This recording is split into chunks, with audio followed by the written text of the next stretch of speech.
কথা বলে গুনাহ করেছি, কলেজের মধ্যে গিয়ে গুনাহ করেছি, ভার্সিটিতে গিয়ে গুনাহ করেছি, মোবাইলের মধ্যে গিয়ে গুনাহ করেছি, প্রেম করে গুনাহ করেছি। মাওলা গো গুনাহে ভরপুর আমি, গুনাহে ভরপুর আমি, গুনাহে ভরপুর আমি, গুনাহে ভরপুর আমি, গুনাহে ভরপুর আমি। মাওলা তোমার দেওয়া নিয়ামত খেয়েছি, তোমার দেওয়া নিয়ামত রিজিক খেয়ে দেহটাকে শক্তিশালী বানিয়ে তোমার জমিনে দাঁড়িয়ে তোমার হুকুম অমান্য করেছি, তোমার নবীর হুকুম অমান্য করেছি। ও মাওলা, ও মাওলা, আমার তো বড় লজ্জা লাগে। একটা ভুল করলে কারো সামনে যাওয়া যায় না, মাথা নিচু করে রাখতে হয়। আমি তো হাজারটা ভুল করেছি মাওলা। ও মাওলা আমি কোথায় যাব? ও মাওলা আমি কোথায় যাব?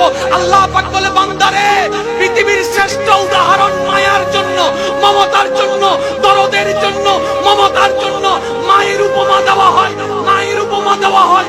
ও বান্দা তুই শোন, তুই শোন, কখনো যদি দেখিস তোর মায়ের দরজা তোর জন্য বন্ধ হয়ে যায়, তখন তুই এতটুকু বিশ্বাস থাকবি তোর রহমানের দরজা তোর জন্য খোলা আছে।